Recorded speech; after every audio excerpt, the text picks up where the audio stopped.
Hello everybody, Namaste. In the last couple of classes, we've been talking about the foot alignment. That is really trying to raise intelligence at the foot level, that which keeps us connected with the earth.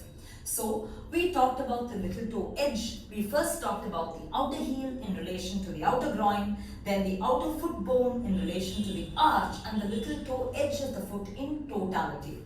Is that it? No, there is a lot more. Given that we are discussing this on social media, there is only so much we can teach because a lot of practice requires individualization. Just to throw some light, we have to think of a practice or plan our practice on an everyday basis.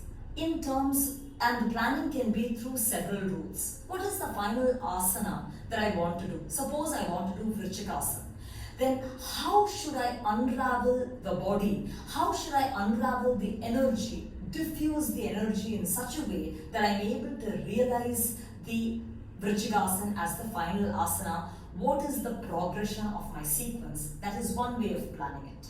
Second, what principle? Suppose I feel no matter what, my sacrum is always jutting out, then how to really integrate the sacrum into the body? What are the choices of asana? What actions am I going to do to reach that interpenetration of the sacrum? That is a principle I'm working on.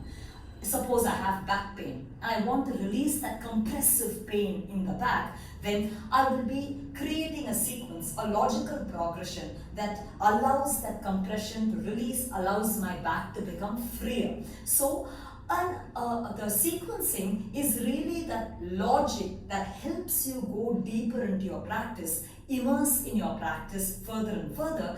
Every day when we hit our mats or when we decide to practice, we have to ensure that we have a plan in place that allows this immersion to take place. While that is said, in today's class we'll be talking a little more about the foot. Very important because that is what grounds us and that is what connects with the rest of the body. So, when we stand in Tadasana, typically Tadasana, the legs are together, the big toes, the inner heels, the inner thighs are together, the inner knees are together, and we really think that the right outer hip communicates with the left and the left outer hip communicates with the right, such that there is a certain compactness. But within that, we have to ensure that compared to Trikonasana where the thigh rolls out, in Tadasana, the thigh rolls inward to allow that absolute integration of the thighs. That is, the right thigh and left thigh integrate as if there was a zip here, the zips up, and the thighs act as if the leg is a single leg. To that extent, the thighs come wrapping in.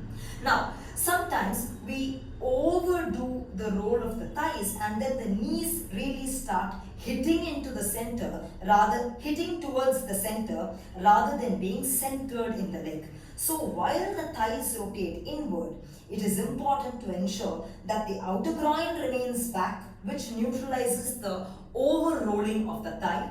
Outer knee remains back, which prevents the over-rolling at the knee, and outer foot remains back, which prevents the inward drop of the ankle. So the thighs roll in, the shin roll in, but the outer groin, outer knee and the outer edge of the foot remains steadily backward as in extending. This makes sure the leg is completely centered through the leg, from the hip joint, through the knee joint, to the ankle joint. Now, holding that, I just talked about the inward rotation of the thigh. There are several reasons why the thigh rotates inward. For example, if the thigh rotates outward when the legs are joined in Tadasana position, so the right thigh and left thigh rotate outward, you can see that the buttocks clench towards each other, really arresting the sacrum. Whereas when I get my thigh to roll out, that is hamstring to roll out and quadricep to roll in on both legs, that ensures that this inward roll of the thigh allows a certain release at the sacrum, and also it allows the abdominal muscles to integrate well without really bloating forward. So the thigh's inward roll allows the abdominal muscle to really spread in the abdominal cavity. There are various other reasons for rolling the thigh. This is just an example. When this thigh, suppose I'm pressing the outer edge of the foot, keeping my arch open. When I roll the thigh inward, as you can see, the anchoring is directed towards the mound of the big toe. So if the mound of the big toe becomes loose, then the thigh drops out. So if I was to integrate the quadricep in the center, I need to really penetrate the mound of the big toe. And therefore, there is a 3-point contact of the foot which we must always remember. The thighs don't drop forward. To prevent lumbar collapse, the thighs will remain back over the heel. Of course, many more reasons, but the thigh is back. So one point is the heel. The arch should never drop. The arch opens and the outer foot bone is contacted. That is the second part. The thigh rolls inward and therefore the big toe mound becomes an anchor.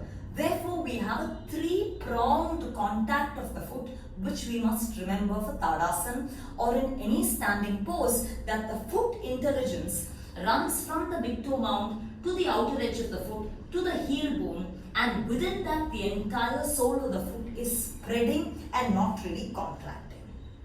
So this foot's interpenetration or intelligence should be found out and thought of in any asana as an avid search in our practice.